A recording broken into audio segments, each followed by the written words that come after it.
बिस्मिल्लाहिर्रहमानिर्रहीम। अस्सलाम वालेकुम दोस्तों, कैसे आप सब? उम्मीद करता हूँ खैरियत से होंगे। मैं एम अली आप सभी का Haidery study point YouTube channel पे खैर मकदम करता हूँ। यूपी टेट का एग्ज़ाम पैटर्न और सिलेबस हमने आपको पिछली क्लास में समझा दिया है। आज की अपनी इस क्लास में हम 23 जनवरी सन 2022 में आखिरी बार जो यूपी टेट का इम्तिहान हुआ था उसके पेपर को हल करेंगे।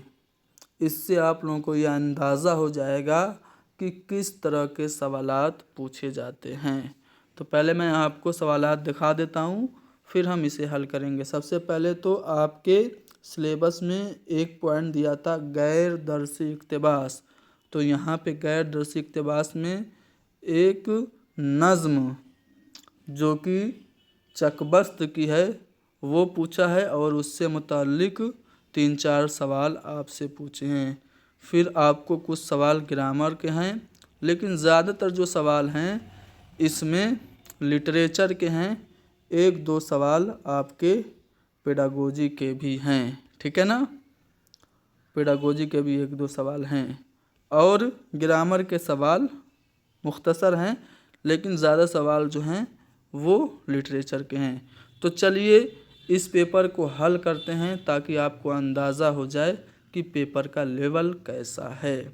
सबसे पहले पैसेज को पढ़ते हैं, फिर इससे मुताल्लिक सवालों को हल करेंगे।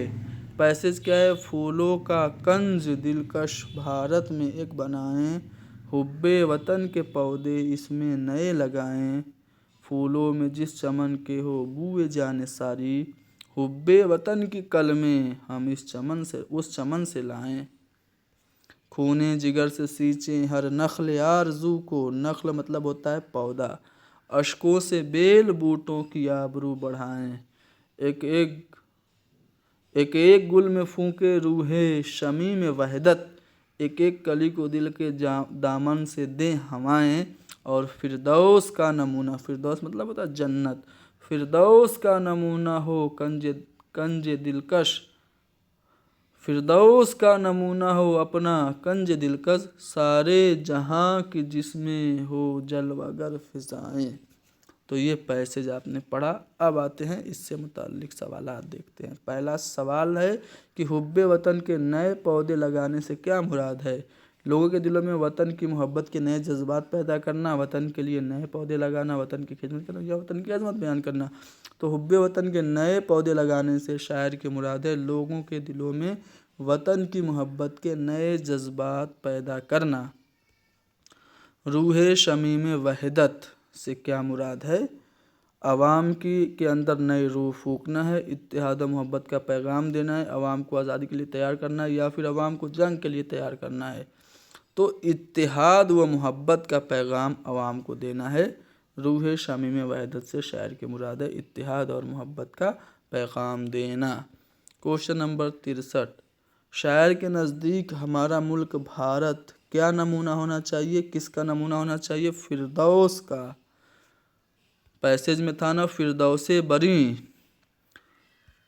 देखो यहाँ पे था फिरदौस का नमूना हो अपना कंज दिलकश, यानी फिरदौस यानी जन्नत का नमूना शायर हमारे मुल्क भारत को देखना चाहता है। तो फिरदौस यहाँ पे ऑप्शन ए दुरुस्त होगा। क्वेश्चन नंबर 64 पे आते हैं। क्वेश्चन नंबर 64 है फूलों में जिस चमन के हो बूए जान सारी। ये मिसरा है, इस मिसरे का मतलब क्या है? यानी कि हिंदुस्तान की आवाम के अंदर अपने मुल्क के लिए जान सारी करने का, जान कुर्बान करने का जज्बा हो, इस मिसरे का ये मतलब हुआ। क्वेश्चन नंबर 65, यहाँ से आपके सवाल जो शुरू हो रहे हैं वो लिटरेचर से हो रहे हैं। साइंटिफिक सोसाइटी किसने कायम की? तो 1862 में। एनसीईआरटी में 1862 दिया हुआ है, कहीं कहीं 1864 भी दिया हुआ है। तो 1862 में गाज़ीपुर में सर सैयद अहमद ख़ान ने साइंटिफिक सोसाइटी कायम की। कहाँ? गाज़ीपुर में। तो साइंटिफिक सोसाइटी किसने कायम की? सर सैयद ने। कहाँ कायम की? गाज़ीपुर में। कब? तो 1862 में। कहीं कहीं 1864 भी देखने को मिलता है। नज़्म के क्या माने हैं? नज्म के मानी हैं मोती पिरोना, लड़ी में मोतियों को पिरोना, ये नज्म के मानी हैं। अगर नज्म बहैसियत सिन्फ की बात करें तो ऐसी सिन्फ सुखन को नज्म कहते हैं जिसमें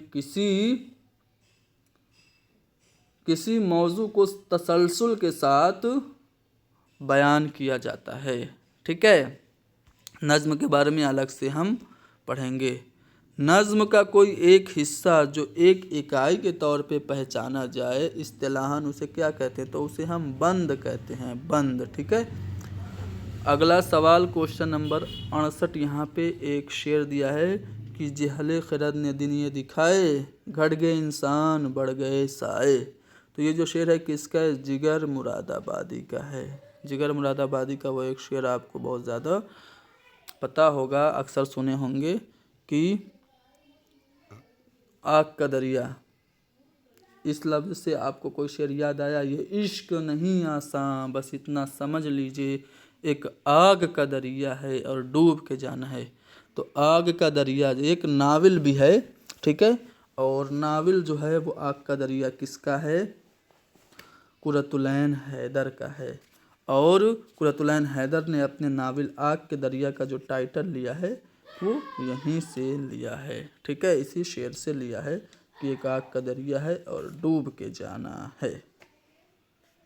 ठीक है ना, आगे बढ़ते हैं। क्वेश्चन नंबर 69, हयाते जावेद ये किसकी सवाने है। देखो, हयाते जावेद किसकी तसनीफ़ है ये पूछे तो हाली की है, हाली ने ये किताब लिखी और ये सवाने हैं सर सैयद अहमद ख़ान की। हयाते जावेद सर सैयद अहमद ख़ान की सवाने हैं जिसको हाली ने लिखा। शिबली नोमानी ने इस किताब के बारे में कहा कि ये मुदल्लल मद्दाही और किताबुल मनाकिब है। देखिए, हाली ने हयाते जावेद के अलावा 2 और लोगों की सवानें लिखी। एक तो इन्होंने हयाते सादी लिखी जो कि शेख सादी की सवाने हयात है, और एक इन्होंने यादगारे गालिब लिखी, यादगारे गालिब इन्होंने लिखी, वो किसकी सवाने है, मिर्ज़ा असदुल्ला खां गालिब की। ओके, ये 1897 में लिखी और हयाते जावेद 1886 में लिखी, 1886 में हयाते सादी लिखी और 1901 में हयाते जावेद लिखी थी। ठीक है, तो ये बातें आपको याद रखना है, कभी कभार सन भी पूछ लेता है। हयाते जावेद कब लिखी गई, 1901 में। किसने लिखी, हाली ने। किसकी सवाने हैं, सर सैयद अहमद ख़ान की। उर्दू के किस शायर का मज़ार रंगून में है, तो बहादुर शाह ज़फ़र का मज़ार रंगून में है। ये हम असर थे मिर्ज़ा गालिब के और ज़ौक़ देहलवी के। ठीक है, ये आखिरी मुग़ल बादशाह थे बहादुर शाह ज़फ़र। मज़ाह नगारी की किसकी तहरीरों की बुनियादी ख़ुसूसियत है, तो पतरस बुखारी, अहमद शाह बुखारी इनका पूरा नाम है, असली नाम है, पूछा जाता है। पतरस बुखारी की तहरीरों की जो बुनियादी ख़ुसूसियत है वो मज़ाह नगारी है। वाक़या नगारी के ज़रिए छोटे से छोटे वाक़यात को भी बड़े अच्छे अंदाज में ये पेश करते हैं कि कारी के जहन में गुदगुदी पैदा हो जाती है। ठीक है, सवेरे जो कलाख मेरी खुली मरहूम की याद में, हॉस्टल में पढ़ना वगैरह इनके मशहूर इंशाइए हैं। मुग़लों के ज़माने में हिंदुस्तान की दफ्तर व सरकारी ज़बान क्या थी, तो मुग़लों के ज़माने में हिंदुस्तान की सरकारी ज़बान फ़ारसी थी। 1832 ईस्वी में उर्दू को सरकारी ज़बान का दर्जा मिला था। ठीक है, 1832 ईस्वी में। यह नगर 100 बार लूटा गया, ये जुमला क्या है, तो ये जुमला जो है वो फ़ेल मजहूल है, लेकिन ये नगर 100 बार लूटा गया, ये किस नगर की बात हो रही है, दिल्ली की बात हो रही है। दिल्ली को 100 बार लूटा गया, ऐसा कोई शायर कह रहा है। कौन सा शायर कह रहा है, कमेंट में बताइए। الہلال اور البلاغ یہ رسالے تھے دو، کس نے جاری کیا؟ انڈیا ونس فریڈم کتاب کس نے لکھی؟ اس کا رئیس احمد جعفری نے تلاش ہند کے نام سے اردو میں ترجمہ بھی کیا ہے. تلاش ہند کے نام سے نہیں، رئیس احمد جعفری نے انڈیا ونس فریڈم کا ترجمہ کیا ہے. کتاب کا نام کیا ہے؟ ترجمے کا نام میرے ذہن سے نکل گیا ہے. تلاش ہند تو ڈسکوری آف انڈیا کا ترجمہ ہے. جواہر لال نہرو کی کتاب ڈسکوری آف انڈیا کا ترجمہ کیا تھا، ٹھیک ہے، اس کا نام تلاش ہند ہے. اور انڈیا ونس فریڈم کا ترجمہ کیا ہے رئیس احمد جعفری نے، اور یہ کتاب مولانا آزاد کی ہے، اور انہوں نے ہی الہلال اور البلاغ دو رسالے نکالے تھے. الہلال پہلے نکالتے تھے، جب وہ بند ہو گیا تو پھر البلاغ نکالا. انڈیا کے پہلے ایجوکیشن منسٹر تھے مولانا ابوالکلام آزاد. غبار خاطر ان کے خطوط کا مجموعہ بہت زیادہ مشہور ہے، اکثر پوچھا جاتا ہے.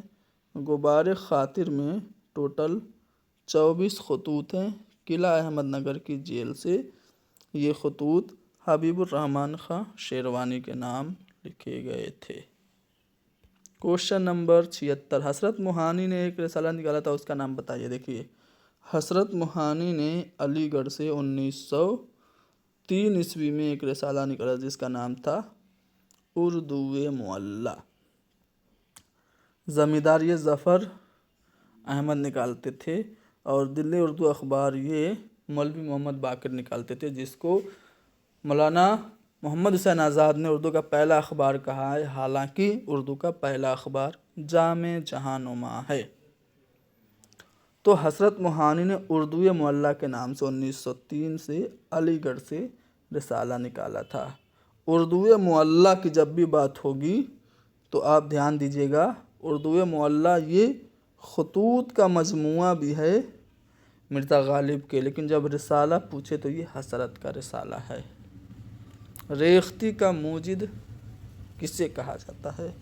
ریختی ایک صنف ہے جس میں شاعر عورتوں کی طرح عورتوں کی زبان میں اپنے جذبات کا اظہار کرتا ہے، اور محمد حسین آزاد کے مطابق ریختی کے موجد رنگین ہیں.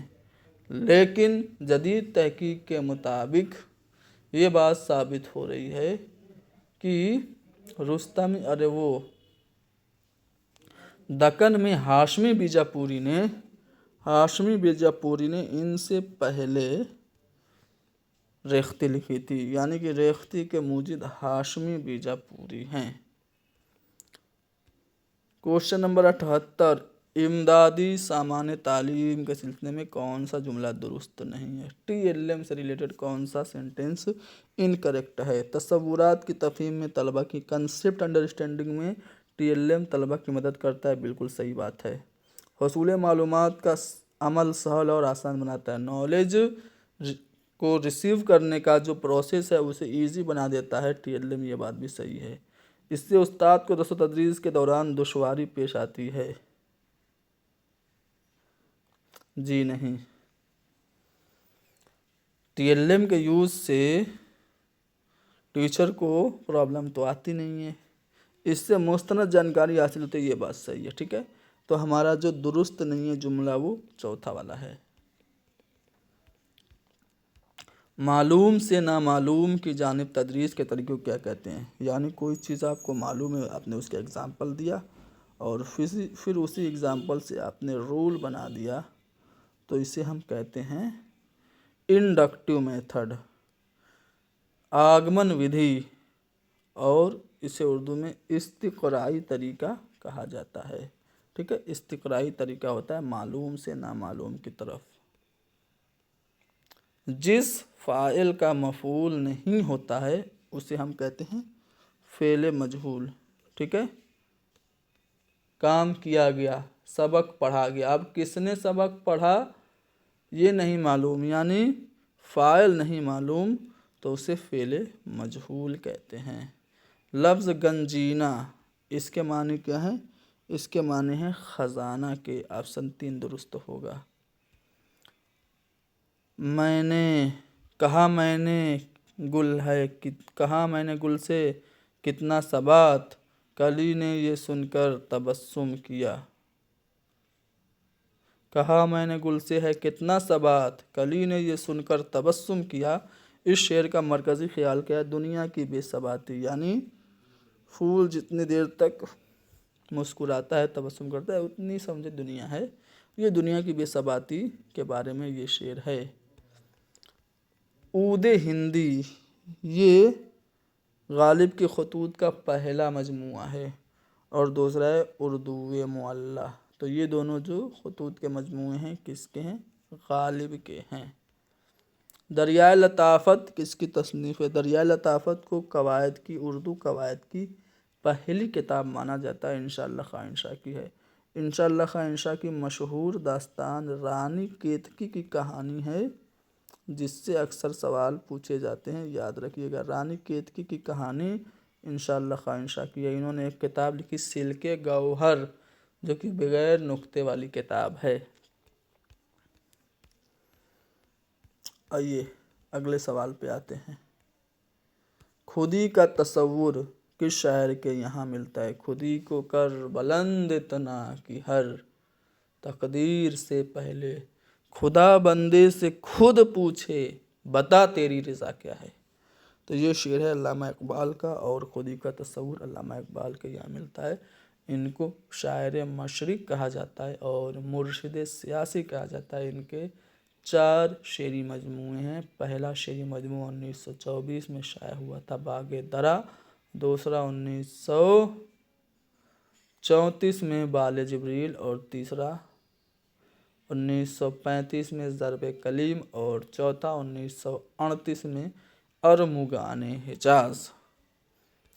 کوشچن نمبر 86، نئے رنگ خیال کس کی تصنیف ہے؟ نئے رنگ خیال کیا ہے؟ یہ مضامین کا مجموعہ ہے۔ نئے رنگ خیال انشائیوں کا مجموعہ، یا پھر یوں کہا جائے مضامین کا مجموعہ ہے۔ 2 حصوں پہ مشتمل ہے اور اس میں کل 13 مضامین شامل ہیں، اور یہ محمد حسین آزاد کی تصنیف ہے۔ محمد حسین آزاد کی تصنیف آب حیات ہے، سخندان فارس وغیرہ ہے۔ سیر ایران ان کا سفر نامہ ہے۔ غلط جوڑے کی نشاندہی کیجیے۔ سود و زیاں، رنج و راحت، نور و ظلمت، تلاش و جستجو۔ اب اس میں غلط جوڑے کی نشاندہی کیجیے۔ سود و زیاں، رنج اور راحت، تلاش و جستجو، نور و ظلمت۔